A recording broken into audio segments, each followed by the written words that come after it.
So I was trying to fix my, I was planning on replacing my heat block, the hot ends heat block, this thing, and I just disassembled the top bit. So this is it.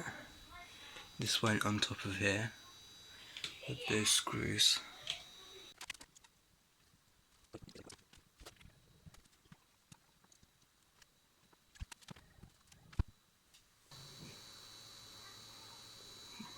Heck. How the hell am I supposed to take out this thermistor without breaking it? You can even barely see it. It's drenched in the burnt plastic right next to the red wire. Man, I need to replace this. Up, and it went smoking. It smells like plastic now. I had to just pull the plug out straight away. It was very hard to try to pull it out. I think I shorted the red cable thingy, the heating element. Oh, that was kind of scary. Look, you can see how much it's broken. So I took it out.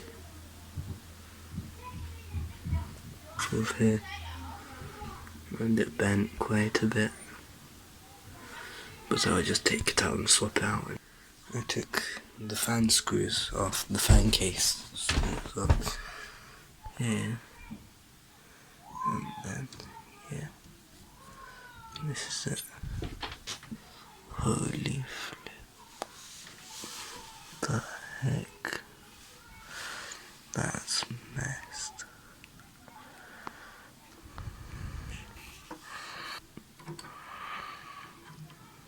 I'm already gonna replace it, so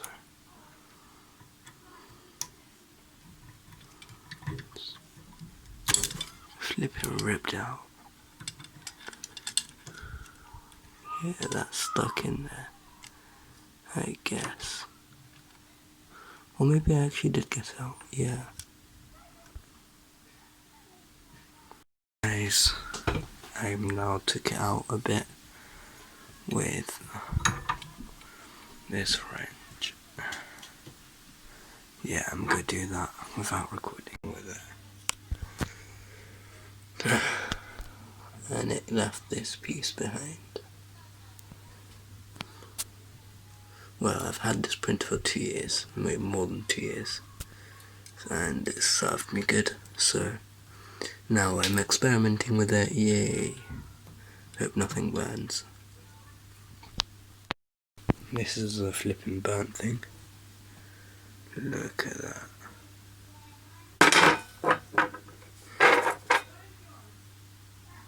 This is the burnt thing. And I can't really believe that I've been using this whole thing like this all this time. No, I just thought this side was like this. I never knew it was like this. Man, good thing I realised that early on. But now I've got a lot of cable to replace. I think if I just take out these cables and replace them, then clean this motor thingy out, and or maybe I'll replace this motor. I don't know, actually. No, that could stay. And then, if I just buy a new one of these with a silicone sock to go over it on this bit, the bit that's closest to the 3D printings, the printing side here, so it doesn't burn next time. Now here's another problem. I ruined this, it doesn't turn. So I just bent it out of the way, just took the first screw out and bent it out of the way. Now I have access to these. So there's this, I took it out. So it's been like, I don't know, maybe 2 or 3 days since I've ordered these, and they've came. So these are the heater blocks. I'll put links to these in the description for you to check this. 5 pieces. And then this is the silicone socks for these heater blocks, and there's some 0.4mm nozzles in there. And this is just a packet of the heating element, so the heater cartridge, and I think there's the thermistors that we're going to replace here. So, and the screws are still here, by the way.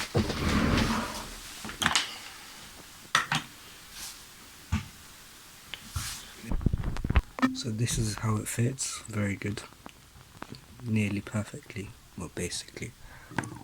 So the hot end screws in very good. This is it, the first glimpse, nearly, well second for me. Nice, I'm going to take these out now. This is how it is. I thought these insulated parts were going to be a little bit bigger, but they're not. But that's fine, I think, because look at this one, this is thick and it's big. So yeah, but it's the same size.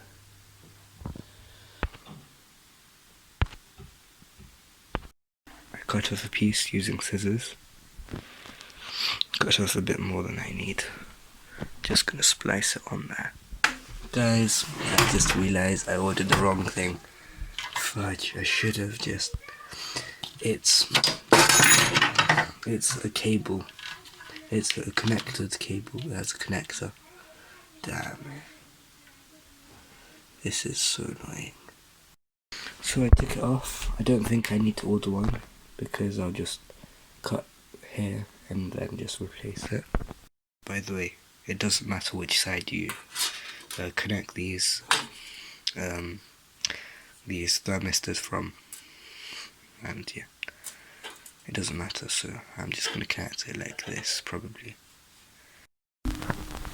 And then I just snip these off, just a tiny bit longer than it's supposed to be, and yeah, so I'm going to take these off. I don't know how, maybe with my nails and these pliers.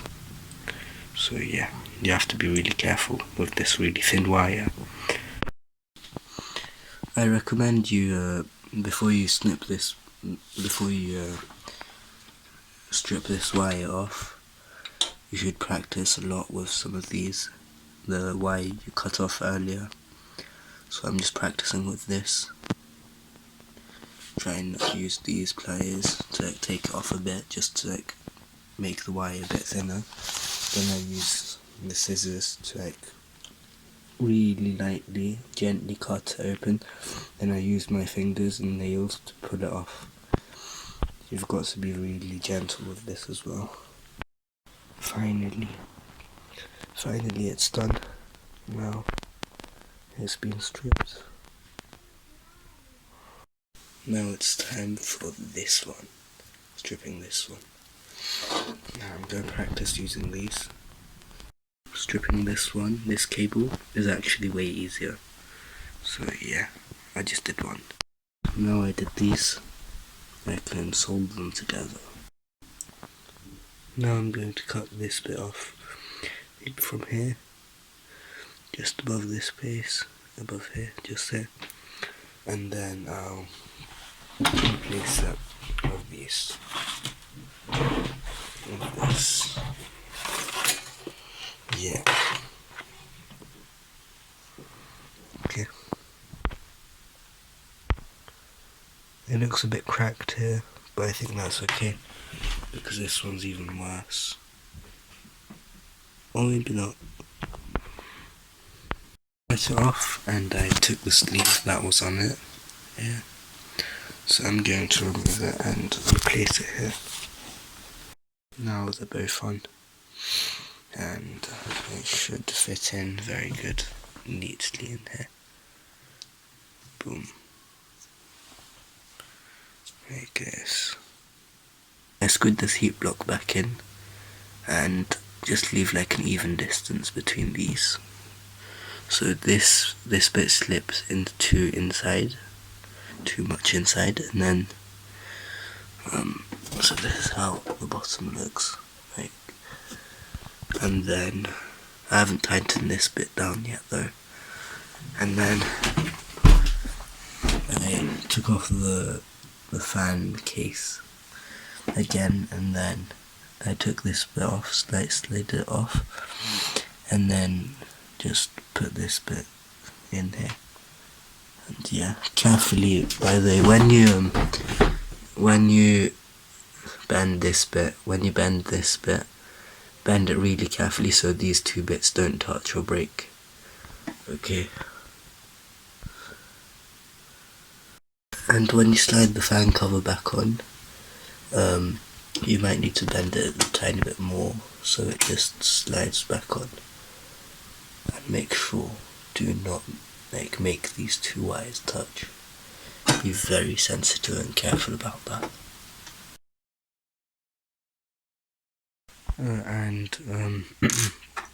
The original hex screws, these original Allen keys don't work on these screws, so you need to use a different one. It's a tiny bit smaller, I think. It's a bit bigger. The Allen keys for these are a bit bigger, so you need to use, I thankfully found some of this Allen key which works, so yeah, I'll just measure that and I'll tell you guys.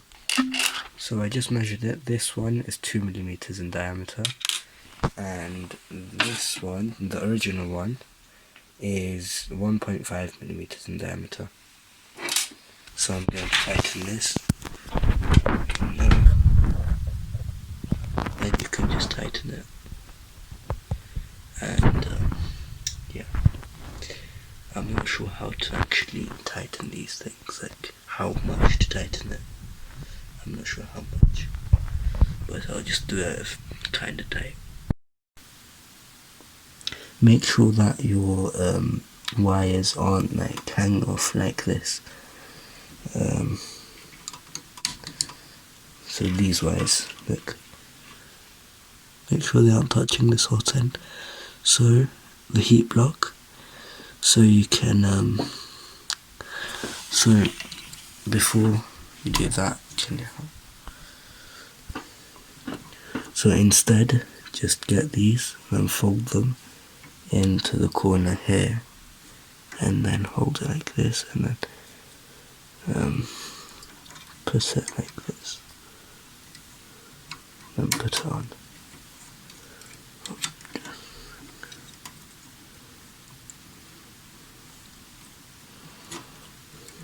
Yeah, that's it. It isn't touching. Yeah, it's not touching the heat block.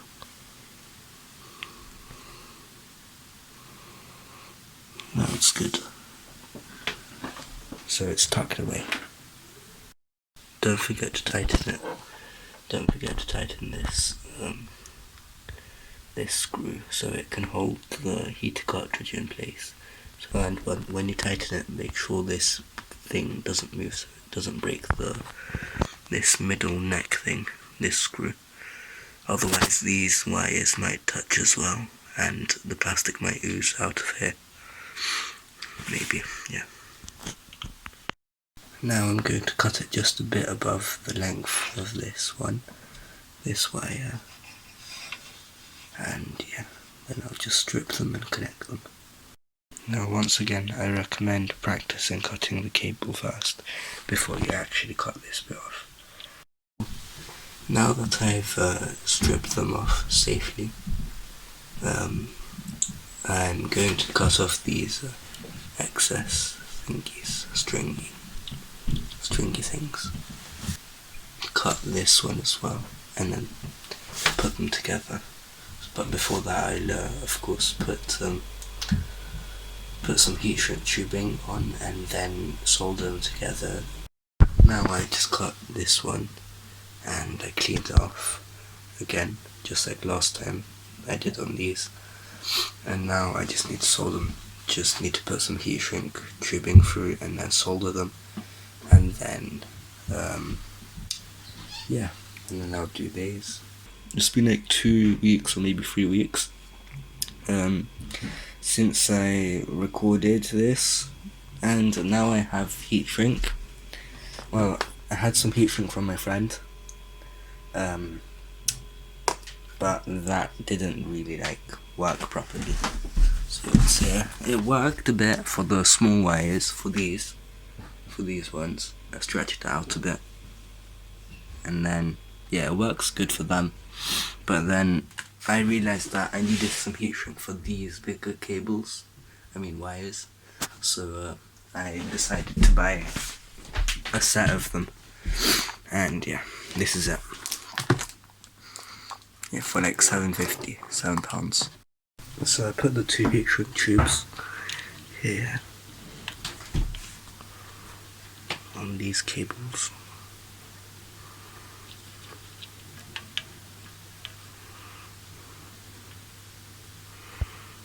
I put them here, and then I'm gonna solder them on here. It doesn't really matter. It doesn't matter which way you solder them. And the same goes with this. It doesn't really matter what way you solder these. So, yeah. I used 3mm tubing, this one. So 3mm in the diameter. This one.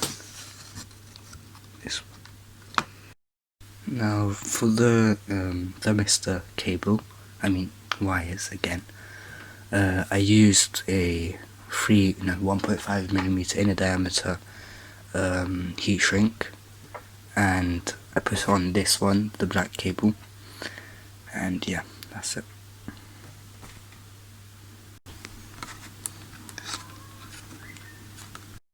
So now I'm gonna solder these pieces. I didn't have any solder, so our neighbours had some, and yeah, they gave some to us. Here it is. So, thanks, neighbours. Very kind. Yeah, I can't record me doing this with one hand. Bye. Now, this is a very stupid way of soldering. I didn't have any helping hands, like those crocodile clip thingies. So, I just did it on the solder thing, where the sponge is supposed to be. But I have none. Yeah, I just meshed them together inside of each other, so now I'm going to do the next one. So I slid the heat shrink on, and yeah, I did this one as well, and now I'm going to put this back on, and then shrink it with the soldering iron. So I did a mistake. I put the heat shrink too close to the soldering iron when I soldered it, so it shrunk, and I had to disconnect these, the soldered bit, the wires. That was a bit hard, but yeah, it worked. So I'm going to put a bit larger heat shrink, or maybe the same size, and do it again.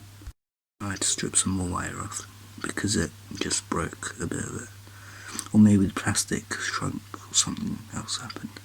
Actually, how would the plastic shrinking affect it? So yeah, now I'm going to have to put some more heat shrink, and then solder these up. Now I put these together, finding this one. The last one was a bit harder, because that was a blob of solder, but I think that's alright, because the other ones soldered good enough. And yeah, now I can just put this back. So I had to take the silicone sock and the heater cartridge off, and then I had to take this part off and the fan cover off to put the thermistor bead inside that hole there, and then underneath the screws, and then through there, and then here. That's it. And now I'll put the heater cartridge back on and then solder it. So I tightened the screw a little bit, just like enough to squash the PTA3 tubing, but not enough to like squash the wire, because then otherwise it might break. So I'm just going to put this back on and yeah, carry on soldering. To put it back, now make sure the two metal parts aren't touching, so be very gentle while putting this back on, bending it back through, and while I put the fan cover. Now make sure that this wire isn't touching. See that black wire, the fan wires? Tuck them back up here. And I think I recorded this before, a few weeks ago. Now I folded it up. Now it's in the casing. As you can see, it's not there. It's folded up here. And yeah, now it's good. Now I can just solder these back together. These two I need to solder them here. That might be a bit hard, and yeah, I need to be careful. I soldered these together now, and now it's pretty good. Well, it's not that good because the wire couldn't reach all the way up, and the wires are a bit too thick, and I'm not good at soldering. I put the tubing on, and I had to cut some of these, what's it called? Some sleeving, maybe, like heat-proof sleeving. And then, yeah, that's it. And then I have to shrink this back and then solder these together. I soldered the next one, which went really clean and smooth. And now I put the heat shrink on, and then now I just need to plug these cables back in, and then put everything back together, put the screws and stuff, and the silicone sock. And I think I should loosen the nozzle a tiny bit, because when it heats up I don't want it being too stiff. And from the videos I watched, that they said it shouldn't be like this. Now I think I'll just turn the machine on and just to take this filament out, and yeah, that's it. So when I take it out, I think it's gonna heat the extruder up. I hope it doesn't burn or anything goes wrong. I think I should clean this place up first, but no, I'm going fast. Like take this plastic out so I can put this back in, and then clean it up and then see if it works. Bye. So now I'm gonna open it. Boom. It works. Now, let's see.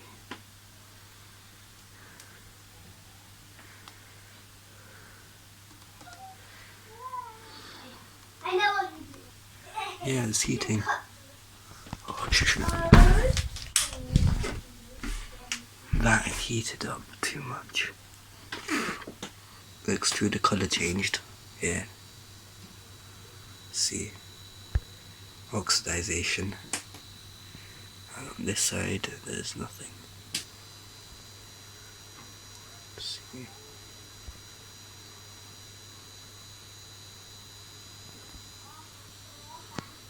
Now I turned the machine off, and I adjusted the Teflon, you know, the thermistor, so it's on the right side, because it was touching, I think it was touching the heating element last time, so I moved it over to that side.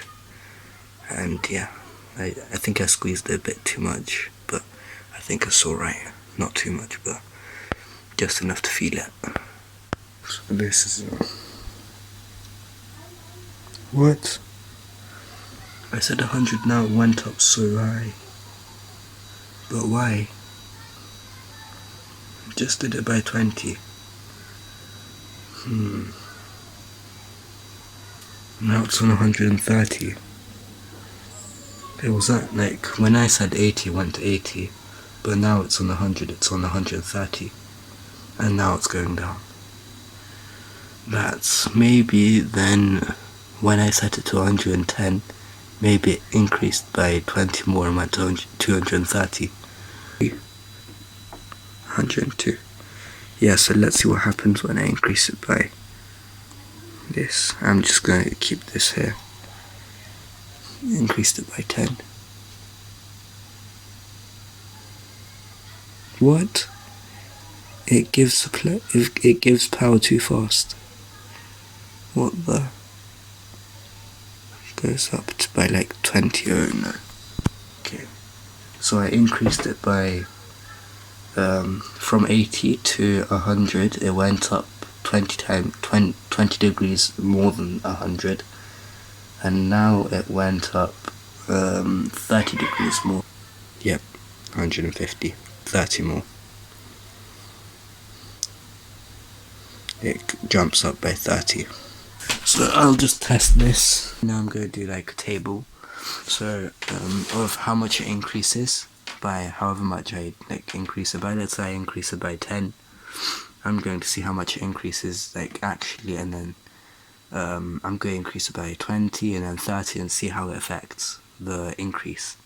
So I recorded the results and this is what I got. So I'll do it from room temperature to 80 degrees, which is, now I'll do plus 80 degrees and then see what happens. And then because I did it from like 30 degrees,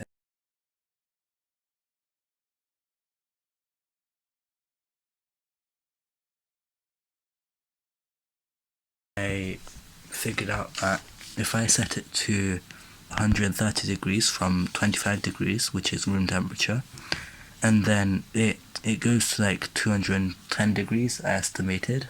Yeah, that's how I have to do it. I have to print from now on. I'm gonna have to clean this place.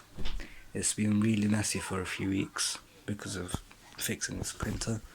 I didn't want to clean anything up until I got this done, so now I'm gonna clean it up and yeah, see how it prints. Bye. I forgot to put some cable ties on this. Yeah, it smells of silicone now because it's heating up. I don't know if I should include this.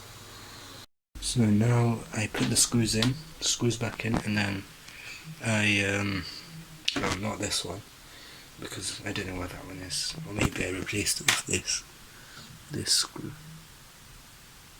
that one, and I applied some dry lubricant on PTFE lubricant on these rods, and then with tissue, and now I'm going to put that panel.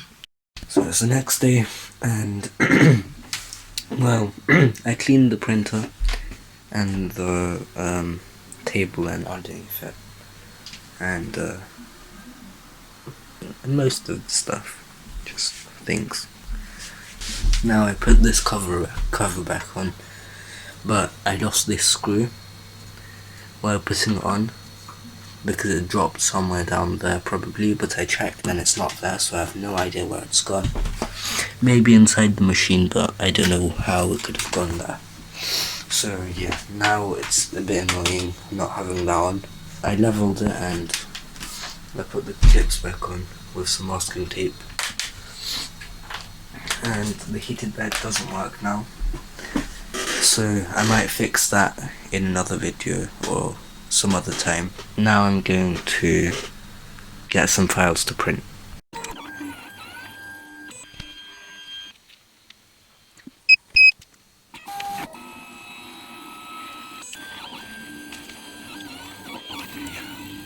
The line's so thin that I can't really see it.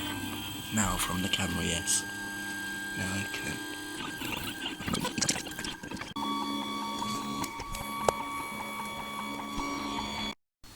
Now it's done. It's been 2 hours, 13 minutes. And yeah, it's good. It worked. Yeah, it's really smooth now. First print.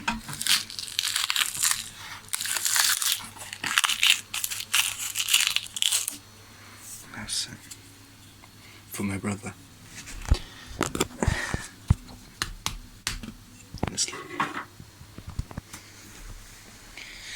Yeah, so that's it.